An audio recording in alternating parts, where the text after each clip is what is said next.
It's my pleasure to welcome Siva Kumar. He is a serial entrepreneur, have done about 6 companies, exited big time.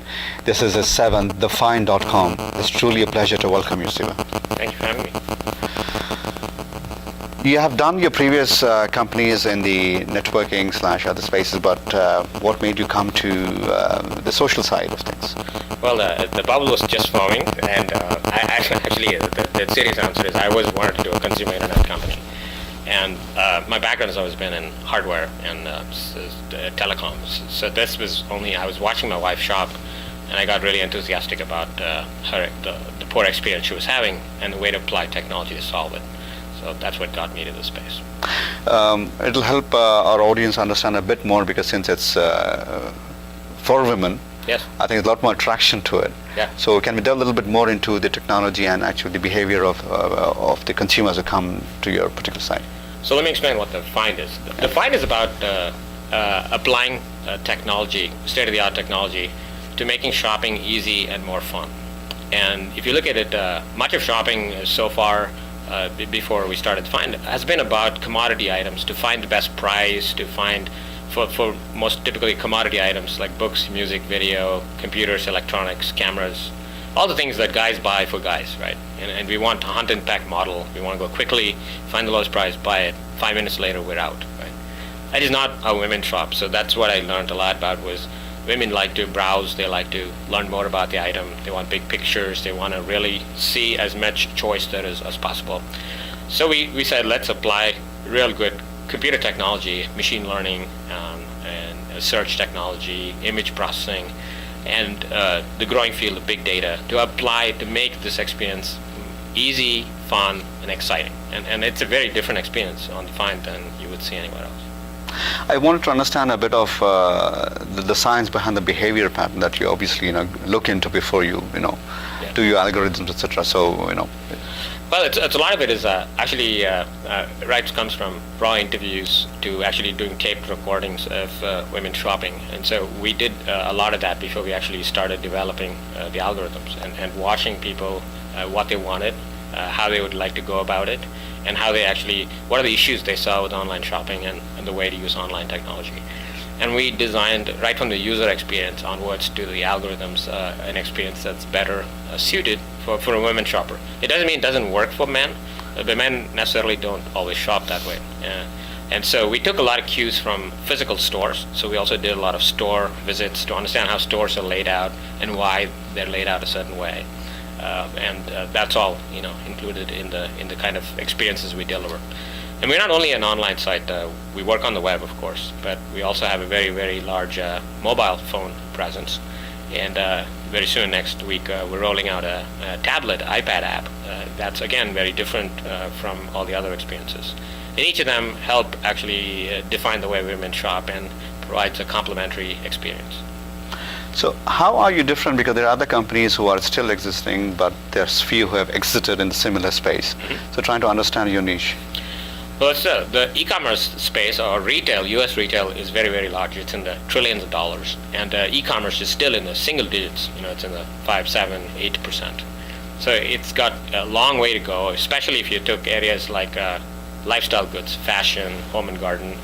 It is very underpenetrated online, 3 to 4%. And so a lot of companies who existed, a lot of them were working on commodity items. There were price comparison engines. A lot of them got sold a few years ago. And I think there are a lot of companies working on aspects of making shopping more social, shopping more mobile. We took a holistic approach of really making shopping work across everywhere you shop. And we've grown quite a bit. Now the Comscore would put our website at the top 2 or 3 shopping engines. And that's led to a lot of revenue for us. We've been a profitable company. We just closed our 9th quarter of profitability. And we are now investing very heavily in the new media, Facebook integration, working with tablet computers, and working with smartphone computers. So it is very hard for somebody to replicate all the things we're doing. And that's, in a way, that's what's different about us is as you see shopping or think of shopping, it's an easier way to think about TheFind. I'd like to take the next couple of questions on your entrepreneurial journey, because it's very interesting to learn from you. Yeah. Because you're the serial entrepreneur in the truest sense. So if you can reflect back to your days when you were a professional and engineer, getting good at a particular product, increasing your awareness of the market, and then you jump. Because, and I ask this to pretty much every entrepreneur I come across, is how do you make that jump? Because that is a single biggest pain point for aspiring entrepreneurs. That when you're a technologist or professional, you have an idea or a product. How do you jump to becoming an entrepreneur? What is that moment that, it's not a moment, but the process, I should say rather. Right. Let's clarify something. I actually never worked as an engineer. So I have 2 engineering degrees and a business degree. So I was a product manager. So one background for entrepreneurs that I know that works well is being a good product person in a tech company. Because you learn a lot about the engineering side, because you learn how to motivate engineering teams and what really works. At the same time, you understand the market quite well as to what products could work and how to define a product that meets a market need.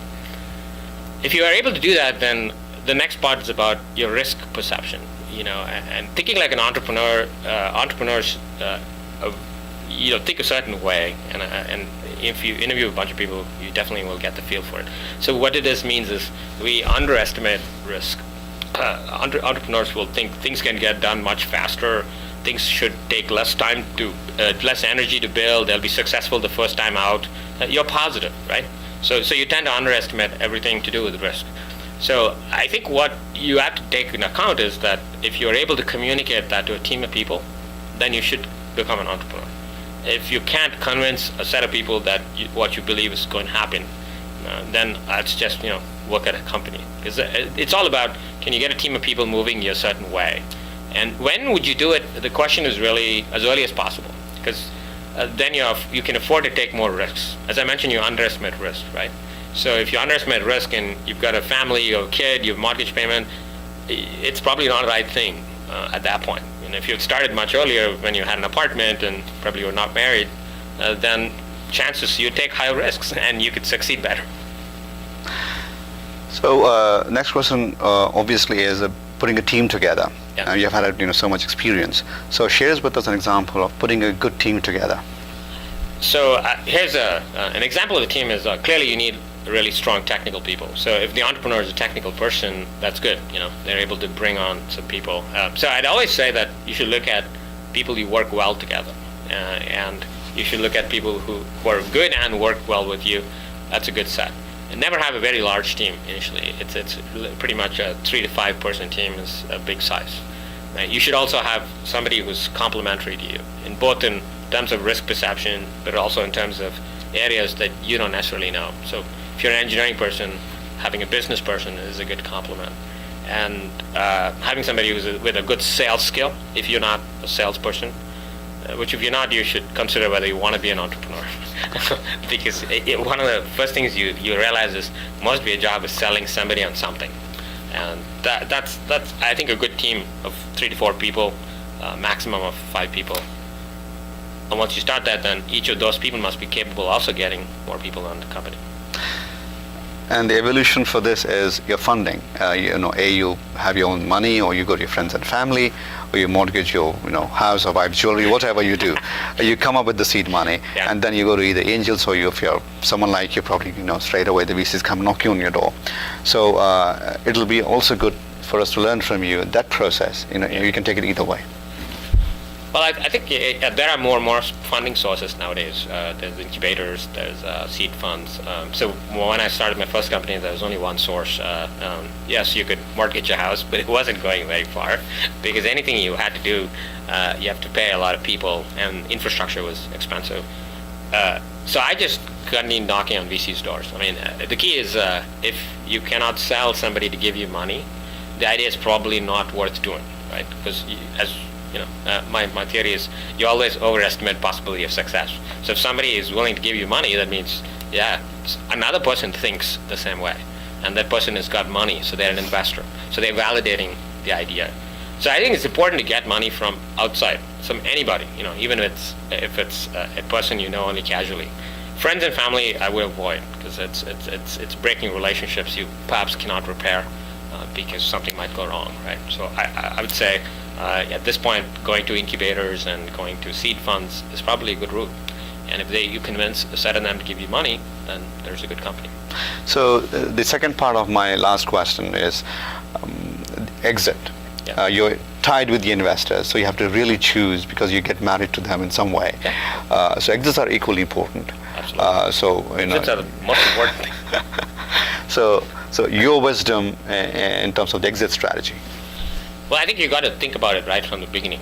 When you start the company, you got to think about what are potential exit paths. Is this can only succeed if it's going to be a really, really large company, or is it that if I build it, that many people would buy it? And so, thinking from that point of view, every step of the way, I think you should have a good idea of who are the potential acquirers of the company. Now, and this is an important thing even for the venture people investing in you, because they would like to understand. Okay, you're wildly successful, great. We all know the exit. You go public.